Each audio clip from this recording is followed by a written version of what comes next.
अटल साहिब श्री गुरु ग्रंथ साहिब सच्चे पातशाह की पावन पवित्र हजूरी अंदर जुड़ बैठी साध संगत जी, सब तो पहला फतेह प्रवान करो। वाहिगुरु जी का खालसा, वाहिगुरु जी की फतेह।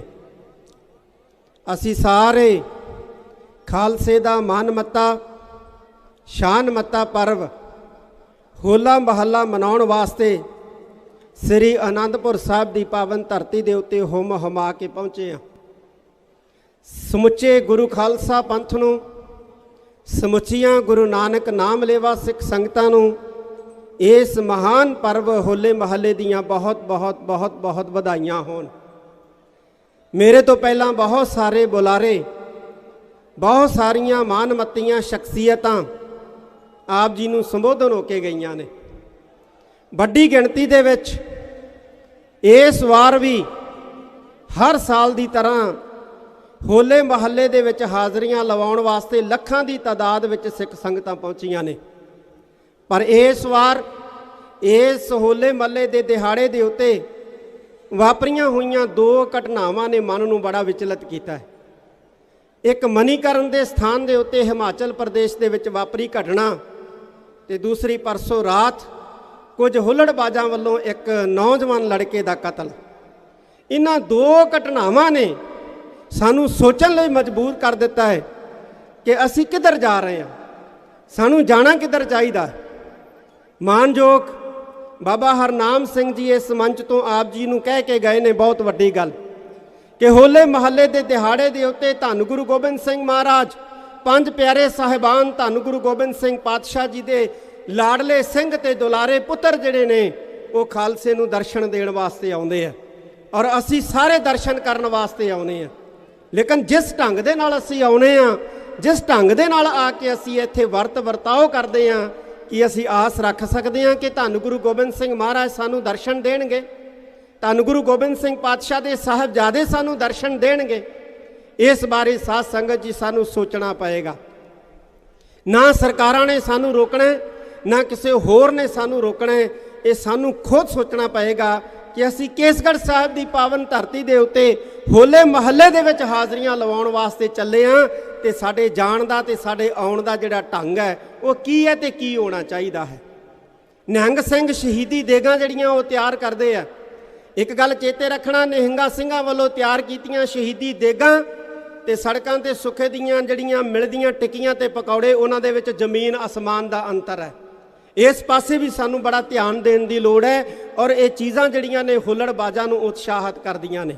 जे असी होला महला मनाउण वास्ते आए हाँ तो सानू जिहड़ा है इस उत्ते सख्ती दे नाल जिहड़ा है वो पहरेदारी करनी पएगी। सानू सोचना पएगा, साडे नौजवानां नूं सोचना पएगा कि असी की तौर तरीका वरत रहे हैं धन गुरु गोबिंद सिंह पातशाह के दर्शन करन जाण वेले। गुरु के दर्शन करन जाइए तो निमरता दे नाल जाना चाहिए है, सादगी दे नाल जाना चाहिए है। साडा इतिहास सानू सबक देंदा है कि जे असी तड़क भड़क दे नाल जावांगे, जे असी हुल्लड़बाजी दे नाल जावांगे, असी गुरु की खुशियां लैके नहीं जा आवांगे, असी गुरु के जिहड़े है वो बद असीस लैके घरां नूं मुड़ांगे। ये सानू जरूर सोचण की जरूरत है। बाकी गल कीती है इस मंच तो कि अज साडे पंथ की अजोकी स्थिति जिहड़ी है वो की होई पई है। श्रोमणी गुरुद्वारा प्रबंधक कमेटी जिहड़ी है वो सिखां दी माणमत्ती संस्था है। अज जो असी ये देख रहे हैं ना नौजवानों वालों की जा रही हुल्लड़बाजी, ये पता है किस दा नतीजा है? ये पिछले 20-25 सालों तो जोड़ियां साडियां संस्थावां दे विरुद्ध कूड़ प्रचार हो रहा है, ये ओदा नतीजा है।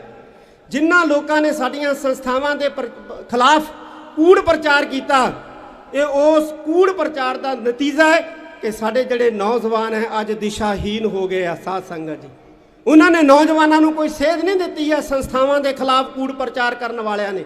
उन्होंने संस्थावां नूं भंड के संस्थावां की क्रैडिबिलिटी जिहड़ी है वो खत्म की है, क्योंकि संस्थावां जिहड़ियां सी ये जाबता कायम रखदियां हुंदियां सी। चाहे फौज होवे चाहे कौम होवे, जे अनुशासन रहेगा तो जित होएगी, तो जे कौम दे विच अनुशासन नहीं है, जे फौजां दे विच अनुशासन नहीं है तो कदे भी फौजां जिहड़ियां हैं वो जंग नहीं जितदियां, वो हारिया करदियां ने। साध संगत जी ये गल सानू चेते रखनी चाहिए। इत्थों गल चली ਕਿ ਸ਼੍ਰੋਮਣੀ ਗੁਰਦੁਆਰਾ ਪ੍ਰਬੰਧਕ ਕਮੇਟੀ ਨੂੰ ਤੋੜ ਦਿੱਤਾ ਗਿਆ, ਬਿਲਕੁਲ ਤੋੜ ਦਿੱਤਾ ਗਿਆ ਹੈ, ਕਿਉਂਕਿ ਸ਼੍ਰੋਮਣੀ ਗੁਰਦੁਆਰਾ ਪ੍ਰਬੰਧਕ ਕਮੇਟੀ ਕੌਮ ਦੀ ਰੀੜ੍ਹ ਦੀ ਹੱਡੀ ਸੀ। ਸਿੱਖਾਂ ਦੀ ਮੰਗ ਨਹੀਂ ਸੀ ਸ਼੍ਰੋਮਣੀ ਗੁਰਦੁਆਰਾ ਪ੍ਰਬੰਧਕ ਕਮੇਟੀ, ਬਲਕਿ ਸਿੱਖਾਂ ਦੀ ਮੰਗ ਨੂੰ ਆਧਾਰ ਬਣਾ ਕੇ ਇੱਕ ਵੱਡੀ ਸਾਜ਼ਿਸ਼ ਰਚੀ ਗਈ ਹੈ ਸ਼੍ਰੋਮਣੀ ਗੁਰਦੁਆਰਾ ਪ੍ਰਬੰਧਕ ਕਮੇਟੀ ਦੇ ਖਿਲਾਫ, ਕਿ ਸ਼੍ਰੋਮਣੀ ਗੁਰਦੁਆਰਾ ਪ੍ਰਬੰਧਕ ਕਮੇਟੀ ਦੇ ਦੋ ਟੁਕੜੇ ਕੀਤੇ ਹੈ। ਪ੍ਰਬੰਧ ਹਰਿਆਣੇ ਦੇ ਸਿੱਖਾਂ ਨੇ ਨਹੀਂ ਸੰਭਾਲਿਆ, ਸਾਧ ਸੰਗਤ ਜੀ, ਪ੍ਰਬੰਧ ਸਰਕਾਰ ਨੇ ਸੰਭਾਲਿਆ, ਇਹ ਗੱਲ ਸਮਝ ਲੈਣੀ ਚਾਹੀਦੀ ਹੈ। ਤੇ ਸੰਭਾਲੇਗੀ ਉਹ ਸ਼੍ਰੋਮਣੀ ਗੁਰਦੁਆਰਾ ਪ੍ਰਬੰਧਕ ਕਮੇਟੀ ਦਾ ਵੀ, ਜੇ ਅਸੀਂ ਨਾ ਸੰਭਲੇ, ਜੇ ਅਸੀਂ ਨਾ ਜਿਹੜੇ ਹੈ ਉਹ ਜਾਗੇ। ਕਿਸਾਨ ਅੰਦੋਲਨ ਦੇ ਵਿੱਚੋਂ ਸਭ ਤੋਂ ਵੱਡੀ ਸਪੋਰਟ ਜਿਹੜੀ ਹੈ ਉਹ ਸਾਡੀ ਗੁਰਦੁਆਰਾ ਸੰਸਥਾ ਦੇ ਵਿੱਚੋਂ ਮਿਲੀ ਹੈ, ਔਰ ਸਰਕਾਰ ਇਹ ਗੱਲ ਚੰਗੀ ਤਰ੍ਹਾਂ ਜਾਣਦੀ ਹੈ ਕਿ ਕਿਸਾਨ ਅੰਦੋਲਨ ਨੂੰ ਸਭ ਤੋਂ ਵੱਡੀ ਸਪੋਰਟ ਜਿਹੜੀ ਹੈ ਉਹ ਧੰਨ ਗੁਰੂ ਨਾਨਕ ਸਾਹਿਬ ਸੱਚੇ ਪਾਤਸ਼ਾਹ ਦੇ ਚਲਾਏ ਹੋਏ ਲੰਗਰਾਂ ਨੇ ਦਿੱਤੀ ਹੈ, ਔਰ ਲੰਗਰ ਜਿਹੜੇ ਨੇ ਉਹ ਗੁਰਦੁਆਰਿਆਂ ਚੋਂ ਨਿਕਲੇ ਹੈ। ਇਸ ਕਰਕੇ ਇਹਨਾਂ ਦੇ ਗੁਰਦੁਆਰਿਆਂ ਨੂੰ ਜਿਹੜਾ ਹੈ ਉਹ ਕਬਜ਼ੇ 'ਚ ਕਰਨਾ ਚਾਹੀਦਾ ਹੈ। ਇਹਦਾ ਨਤੀਜਾ ਹੈ ਹਰਿਆਣਾ ਗੁਰਦੁਆਰਾ ਪ੍ਰਬੰਧਕ ਕਮੇਟੀ, ਹੋਰ ਕੋਈ ਕਾਰਨ ਨਹੀਂ ਹੈ। ਉਹ ਬਹੁਤ ਲੰਬੇ ਸਮੇਂ ਤੋਂ ਨਜ਼ਰਾਂ ਟਿਕਾ ਕੇ ਜਿਹੜਾ ਉਹ ਰੱਖੀ ਬੈਠੇ ਸੀ ਕਿ ਜੇ ਸਿੱਖਾਂ ਨੂੰ ਕਮਜ਼ੋਰ ਕਰਨਾ ਹੈ ਤਾਂ ਸਿੱਖਾਂ ਨੂੰ ਤਾਕਤ ਦੇਣ ਵਾਲੇ ਗੁਰਦੁਆਰਿਆਂ ਨੂੰ ਜਿਹੜਾ ਹੈ ਉਹ ਸੰਭਾਲਣਾ ਪਏਗਾ, ਫਿਰ ਸਿੱਖ ਕਮਜ਼ੋਰ ਹੋਣਗੇ। ਕਿਉਂਕਿ ਅੰਗਰੇਜ਼ਾਂ ਨੇ ਵੀ ਇਹੋ ਪਾਲਿਸੀ ਵਰਤੀ ਸੀ, ਉਹਨਾਂ ਨੇ ਵੀ ਆਪਣੇ ਮਹੰਤਾਂ ਦੇ ਰਾਹੀਂ ਗੁਰਦੁਆਰੇ ਜਿਹੜੇ ਆ ਉਹ ਕੰਟਰੋਲ ਕਰਕੇ ਤੇ ਗੁਰਦੁਆਰਿਆਂ ਚੋਂ ਸਿੱਖਾਂ ਨੂੰ ਜਿਹੜਾ ਤਾਕਤ ਦੇਣਾ ਰੋਕਿਆ ਸੀ। ਪਰ ਸਿੱਖ ਇਕੱਠੇ ਹੋਏ, ਕੁਰਬਾਨੀਆਂ ਦਿੱਤੀਆਂ, ਸਿੱਖਾਂ ਨੇ ਗੁਰਧਾਮ ਆਜ਼ਾਦ ਕਰਵਾਏ, ਗੁਰਦੁਆਰਿਆਂ ਚੋਂ ਤਾਕਤ ਨਿਕਲੀ ਤੇ ਸਿੱਖਾਂ ਨੇ ਜਿਹੜਾ ਹੈ ਇਸ ਮੁਲਕ ਦੀ ਆਜ਼ਾਦੀ ਲਈ ਆਪਣਾ ਰੋਲ ਅਦਾ ਕੀਤਾ। ਇਹ ਮੁਲਕ ਆਜ਼ਾਦ ਹੋ ਗਿਆ ਪਰ ਸਿੱਖਾਂ ਨੂੰ ਆਜ਼ਾਦੀ ਨਹੀਂ ਮਿਲੀ। ਸਾਧ ਸੰਗਤ ਜੀ, ਕਿੱਡੀ ਕਮਾਲ ਦੀ ਗੱਲ ਹੈ ਕਿ ਇੱਕ ਮੁਲਕ ਜਿਹੜਾ ਆਪਣੀ ਪਾਰਲੀਮੈਂਟ ਨੂੰ ਅਖੰਡ ਰੱਖਣ ਦੇ ਲਈ 100 ਯਤਨ ਕਰਦਾ ਹੈ, ਉਹਨੂੰ ਭੋਰਾ ਵੀ ਸ਼ਰਮ ਨਹੀਂ ਆਈ ਸਿੱਖਾਂ ਦੀ ਪਾਰਲੀਮੈਂਟ ਨੂੰ ਤੋੜਨ ਲੱਗਿਆ।